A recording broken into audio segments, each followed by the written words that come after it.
श्री स्वामी समर्थ. जय गजानन माऊली. आज आपण गजानन भक्तांना एक आलेला असा गोड अनुभव ऐकणार आहोत. तो अनुभव ऐकल्यावर तुमच्या आयुष्यात खरंच खूप काही बदलून जाईल.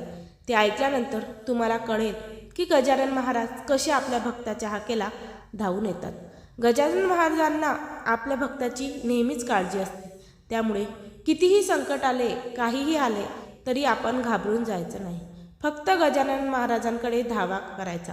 गजानन महाराज लगेच आपल्याकडे धावून येतात. आपल्या भक्तांचे सगळे दुःख ते नाहीसे करतात आणि त्यांच्या घरामध्ये सुख संपत्ती प्रदान करतात. चला तर मग हा अनुभव आपण ऐकूया. एक काकू आहेत, त्यांनी त्यांच्या मुलीचा हा अनुभव शेअर केलेला आहे. त्यांची मुलगी डॉक्टर आहे. ती खामगाव जवळील एका खेड्यागावामध्ये जॉब करत असते.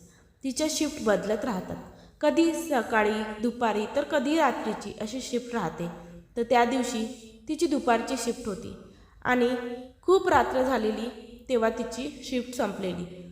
खूप रात्र झाली. ती बसजवळ गेली तेव्हा बघते तर काय, बस निघून गेलेली होती.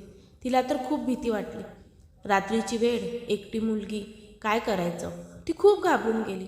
साहजिकच आहे, अशा या आजच्या कंडिशनमध्ये रात्रीचं एकट्या मुलीला बाहेर पडणं म्हणजे खूप धोकादायक आहे.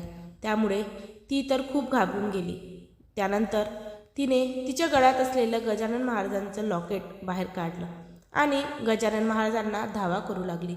गजानन महाराजा, आता तुम्हीच वाचवा, तुम्हीच काहीतरी मार्ग सांगा की मी या संकटातून कशी बाहेर पडू. ती आणि तिच्या घरचे सगळेच गजानन महाराजांना खूप मानतात. ते सगळे गजानन महाराजांची खूप मनापासून सेवा करतात. त्यानंतर ती अशीच गजानन महाराजांच्या लॉकेटला विनवणी करत असताना अचानक तिथे एक रिक्षा उभी राहिली.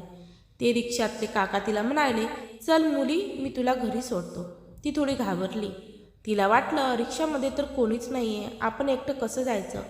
पण तिच्याकडे दुसरा पर्याय पण नव्हता. त्यामुळे ती रिक्षामध्ये बसली आणि तिला घरीपर्यंत त्या काकाने सोडवलं. तेव्हा तिने विचारलं, काका किती पैसे झाले? तेव्हा ते काका जय गजानन माऊली म्हणून हसत निघून गेले. तेव्हा तिला काही कळालंच नाही. जेव्हा ती रात्री झोपली तेव्हा झोपेत तिला सारखे ते काका दिसायचे आणि तिच्याकडे बघून हसायचे.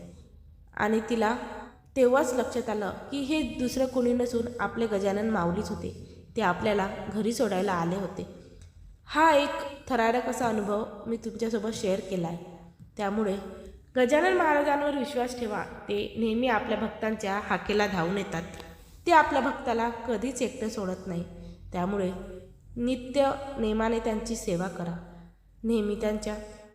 तुम्हाला जर हा अनुभव आवडला असेल तर नक्कीच व्हिडिओला एक लाईक करा आणि तुमच्या प्रियजनांबरोबर शेअर करा. आणि चॅनलला सबस्क्राईब नक्की करा. अशाच प्रकारे जर तुम्हाला पण गजानन महाराजांचे अनुभव आले असतील तर तुम्ही आमच्या चॅनलला पाठवू शकता.